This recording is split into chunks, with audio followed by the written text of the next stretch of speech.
कई लोग इतिहास बदलते हैं, चाहे वो पिंकी कुमारी रहे चाहे कोई और।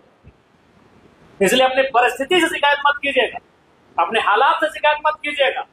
आपको अपना 100% देना है, इस बात को याद रखिएगा। और ऐसा नहीं है कि आपको जापान और जर्मनी से उदाहरण लेना है, आप अपने गांव के बगल के लोगों से उदाहरण ले सकते हैं। आपके अपने क्षेत्र से कितने लोगों ने अपना नाम, अपनी शोहरत बनाई है, अपनी पहचान बनाई है। इसलिए मैं आपसे आग्रह करूंगा, आप अपने अंदर जो आपका जज्बा है उसे एक अवसर दे। और जहां तक एक विधायक होने के नाते मेरा कर्तव्य बनेगा, मैं आज आपको कह के जाता हूं, आप मेहनत कीजिए, आप आगे बढ़िए। हम आपको, अगर आपको आवश्यकता पड़ी कहीं आर्थिक अभाव की, तो मेरी जो अभी विधायक की सैलरी है 2,13,000 रुपया अभी झारखंड के विधायक का सैलरी मिलता है, उसमें हमने 1,60,000 जनता के बीच दान करने की बात करी है। तो निसंदेह उस सैलरी से हम आपको आगे बढ़ाएंगे अगर आपको जरूरत पड़ी। हाँ, उस हिसाब से भाई, अब हमारी सैलरी 1,60,000 ही हम डोनेट कर पाएंगे, और आपको अगर उससे ज्यादा जरूरत पड़ गई तो उस समय हम कहीं और मेहनत करेंगे। लेकिन अगर कभी ऐसा जरूरत लगा तो आप हमसे जरूर कहिएगा, हम अपनी क्षमता के अनुसार आपकी मदद करेंगे। और इधर उधर से नहीं, हमारी जो सैलरी होगी, जो विधायक को सैलरी दिया जाएगा सरकार की ओर से, हम अपनी निजी सैलरी से आपको मदद करने के लिए तैयार रहेंगे। बस आप हमें बताइएगा। तो हमारे विधायक होने के नाते हमसे जो भी आपके लिए करना पड़ेगा निसंदेह हम करेंगे, चूंकि खेल से हमारा अभी भी नाता है। ये टी शर्ट हम आज ही मंगाए हैं, देखिए खिलाड़ी फुटबॉल खेलने वाला टी शर्ट। हम जब विधानसभा में गए तो कई सचिव आकर हमसे मिले कि विधायक बाबू, ये वो छोटा सा रिक्वेस्ट है, कम से कम अब आप विधायक बन गए हैं, इस राज्य के सबसे बड़े चेहरे भी हैं, तो कम से कम अब थोड़ा सा खलता पजामा पहन के आइए ना। हम बोले सर, हमको कंफर्ट फील नहीं होता है, हम खेल के मैदान से ही विधायक बने, हम कॉलेज से सीधे विधायक बने। आज भी हमारा अभी एडमिशन है नहीं, हमारा इस महीना हमारा रिपोर्ट सबमिशन होगा विनोद बिहारी विश्वविद्यालय। तो हमने उनको यही कहा कि हम खेल के मैदान से ही डायरेक्ट यहाँ तक आए हैं, हमें आपके ये जो नेता वाला पोशाक है वो हमको सूट ही नहीं होता है, हम कंफर्ट नहीं हो पाते हैं। तो निसंदेह हम खेल को समझते हैं, खेल की भाव को समझते हैं, और खिलाड़ियों को जो करना पड़ता है, जो मेहनत करते हैं, उस व्यवहार को भी हम समझते हैं। और बाकी जो हमारे तमाम साथियों ने स्टेडियम को लेकर जो बातें सुझाई, मैं आपको बताना चाहूंगा कि जब हम विधायक बने थे और एक सप्ताह के अंदर जब हमने गिरिडीह के डीसी से जो पहली बैठक की थी, उस बैठक में हमने मिनी स्टेडियम की बात कही थी। लेकिन डीसी महोदय के माध्यम से हमें भी जानकारी उपलब्ध कराई गई कि कुछ कागजों का हेरफेर है, कुछ कागजी प्रक्रियाओं में दुविधाएं हैं। अगर वो कागजी प्रक्रियाएं दुरुस्त कर लेंगे तो निसंदेह डुमरी में हम लोग बहुत जल्द एक नए मिनी स्टेडियम का जो संकल्प है उसे हम लोग आधारशिला देते हुए ग्राउंड पर लेकर आएंगे। तो हम लोग उन सब विषयों को लेकर काफी गंभीर है, आपको हम लोग आश्वस्त करना चाहेंगे।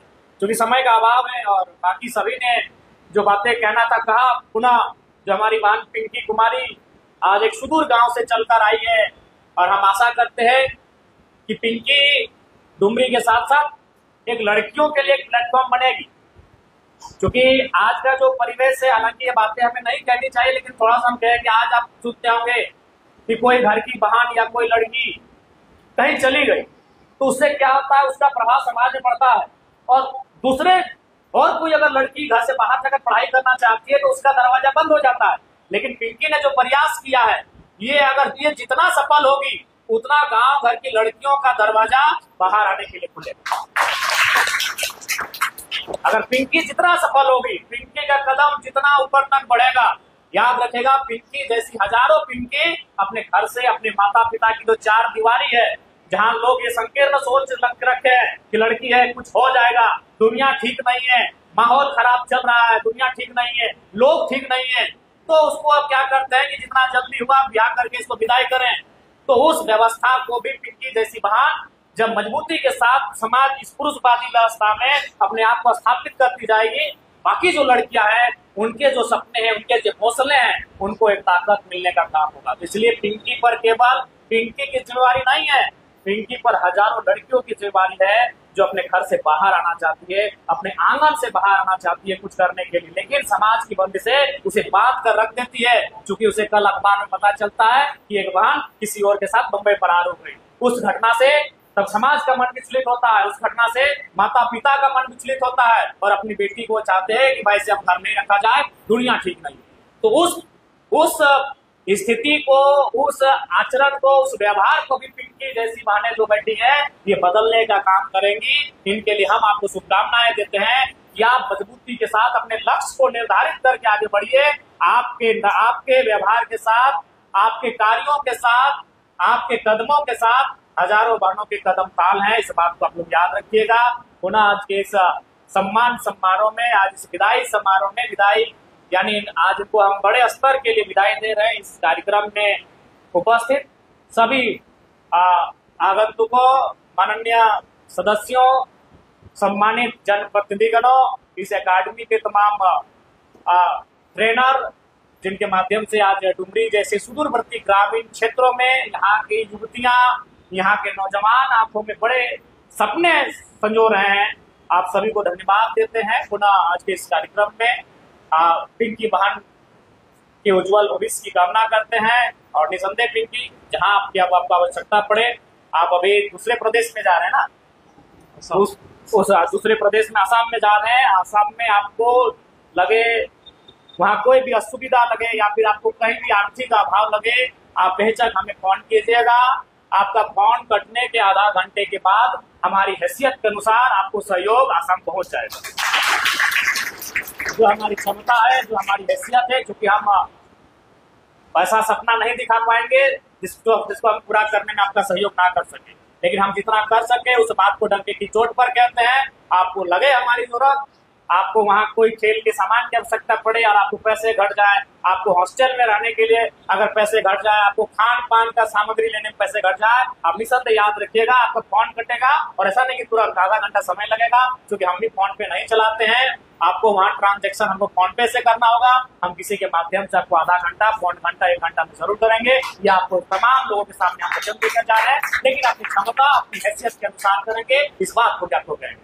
ठीक है, ज्यादा समय नहीं, चूंकि सब लोग कहते हैं कि खेलोगे कूदोगे तो भी बनोगे नवाब और पढ़ोगे लिखोगे तो भी बनोगे नवाब। तो निसंदेह आज इस कहावत को बदला है तो आपने अपने अथक मेहनत और संघर्ष के कारण ही बदला। और यही नहीं, जब विधानसभा का सत्र था तो आपको याद होगा जिस दिन खेल विभाग के बजट पे चर्चा हो रही थी, हम एकमात्र विधायक थे जिन्होंने विधानसभा के पटल पर इस मांग को भी किया था कि जो हमारे खेलने वाले युवा हैं, युवतियां हैं, उनको कम से कम इस राज्य में भी पड़ोसी राज्यों के तर्ज पर इंस्पेक्टर बनाया जाए, डीएसपी बनाया जाए।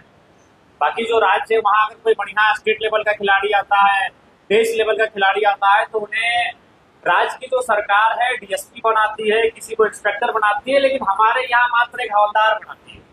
तो मैंने विधानसभा में ये सवाल भी उठाया था, सरकार से मैंने आग्रह भी किया था कि जो खेलने वाले खिलाड़ी हैं उनको प्रोत्साहित कीजिए, उन्हें पॉजिटिव बनाइए। हमने 2-3 खिलाड़ियों का उदाहरण दिया था कि झारखंड की मिट्टी में खिलाड़ियों की कमी नहीं है। मैंने तो निसंदेह आज वैसे भी कहावत है, अभी सबने बताया कि जो पिंकी का गांव है वो अभाव में, तो उसका गांव, उसकी सुविधाएं नहीं होने के कारण ही पिंकी आज यहाँ तक आई। अगर इसके गांव में सुविधा होती, इसके गांव में अगर चीजों को हम प्राप्त कर लेती, तो हमें लगता है वो यहाँ तक नहीं आ पाती। बिरसा मुंडा तभी भगवान बने जब उनके घर में खाने को अनाज नहीं था। विनोद बिहारी वहां को भी दहलीज पर तभी पढ़े जब वह अपना मामा घर से रह के पढ़ाई की। तो जो लोग अभाव में पलते हैं वही लोग इतिहास बदलते हैं, इस बात को याद रखिएगा। हम भी विकट परिस्थितियों में पले पड़े हैं। हमारे पिताजी का, हमारे दादाजी का एक ही साल देहांत हो गया था जब हमारी आयु मात्र 1.5 से 2 साल थी।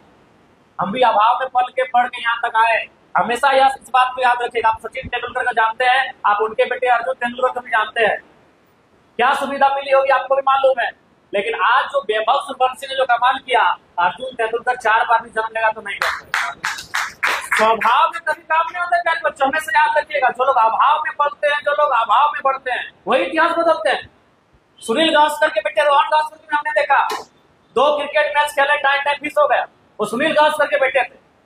सचिन से पहले अगर भारत में किसी को जाना जाता था तो सुनील गावस्कर को जाना जाता था। आज सचिन का बेटा खेले लेकिन कुछ नहीं कर पाए, क्योंकि वो स्वभाव में पले थे।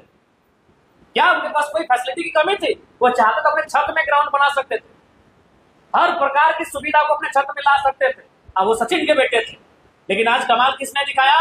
एक 14 साल के लड़के वैभव सूर्यवंशी ने 35 गेंद में सेंचुरी मार के दिखाई। तो इसलिए अगर आप अभाव में बोलते हैं तो शिकायत मत कीजिए, वो अभाव ही आपको मेहनत कराएगा। आज भी आप पता कर लीजिए, मैं जिस समाज से आता हूं, मैं अपनी बात करता हूं, हमारे समाज से जितने लोगों ने टाटा में सर्विस किया था, बीसीसीएल में सर्विस किया था, 1% उनके बेटे जॉब नहीं करते, क्योंकि उन्होंने देखा कि हमारे पिताजी सर्विस कर रहे हैं।